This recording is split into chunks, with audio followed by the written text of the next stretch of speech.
মোহাম্মদ ইউনূস আবার বদমাইশি শুরু করেছে, অর্থাৎ ডোজ কম হয়ে গেছে। বাংলাদেশ নিয়ে কথা বলতে হচ্ছে। ইউনূসের যে বদমাইশি, সে বদমাইশি দেখে চুপ থাকা গেল না।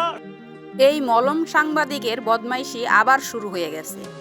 এর বাংলাদেশের বিরুদ্ধে কথা না বললে কি ওর পেটের ভাত হজম হয় না? যখনই দেখি তখনই শুধু বাংলাদেশ বাংলাদেশ। ডক্টর ইউনূস এটা করছে, ডক্টর ইউনূস ওটা করছে। এই ময়ূখ রঞ্জন কি বাংলাদেশি সাংবাদিক নাকি ভারতীয় সাংবাদিক?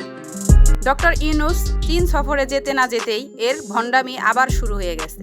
মোহাম্মদ ইউনূসের একটা নেচার আছে। মোহাম্মদ ইউনূস কিছুদিন ভালো থাকে, আবার কিছুদিন খারাপ হয়ে যায়, কিছুদিন ভালো কিছুদিন খারাপ। মোহাম্মদ ইউনূস আবার বদমাইশি শুরু করেছে, অর্থাৎ ডোজ কম হয়ে গেছে। দুই দেশের সম্পর্ক নষ্ট করার জন্য এরা যেন উঠে পড়ে নেমেছে। এ কিন্তু বিজিবির একজন দালাল। এরা দুই দেশের সাথে কাজ করে না, বরং দেশকে রসাতলে দেওয়ার পরিকল্পনা এদের। এদের এজেন্ডা আসলে কি? এরা কার সাথে কাজ করে?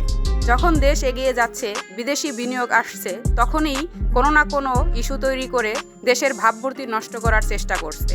ব্রেকিং নিউজ যদি এখন কিছু থেকে থাকে বাংলাদেশের জন্য, বাংলাদেশিদের জানানোর জন্য, তাহলে সেটা হবে মোহাম্মদ ইউনূস আবার বদমাইশিতে ফেরত চলে এলেন। চীনের সফর এবং চীনের সফরের পরে মোহাম্মদ ইউনূসের যে বদমাইশি, সেই বদমাইশি আবার চালু হয়েছে। মোহাম্মদ ইউনূস এখন নতুন করে বদমাইশি শুরু করেছেন। এই মলম সাংবাদিক তো দেখছি শুধু অপপ্রচার ছড়ানোর জন্যই মাঠে নামে। এদের কাছে ভালো কিছু কখনো চোখে পড়ে না। এরা শুধু খারাপ সমালোচনা করে বেড়ায়। আপনারা খেয়াল করেছেন কিনা জানি না, যখনই বাংলাদেশ কোনো গুরুত্বপূর্ণ পদক্ষেপ নেয়, তখনই কিছু মিডিয়া ও সাংবাদিক এক হয়ে দেশের বিরুদ্ধে গুজব ছড়াতে শুরু করে। তারা কি ভুলে গেছে বাংলাদেশ এখন আর আগের বাংলাদেশ নেই? দেশের মানুষ এখন সচেতন।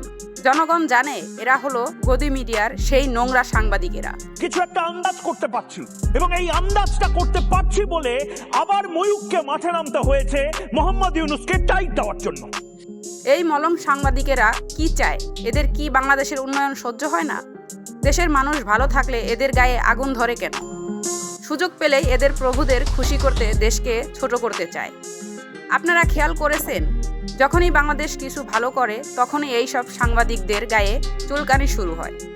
এসব সাংবাদিকদের কারণে দেশ ক্ষতির মুখে পড়ে। এসব সাংবাদিকদের কাছে দেশের অর্জন বলে কিছু নেই। সময় এসেছে এদের চিহ্নিত করার, এদের বিরুদ্ধে রুখে দাঁড়ানোর। এসব মলম সাংবাদিকদের জায়গা হবে ইতিহাসের আস্তাকুঁড়ে। ভিউয়ার্স, আপনাদের মতামত অবশ্যই কমেন্টে জানাতে ভুলবেন না। আল্লাহ হাফেজ।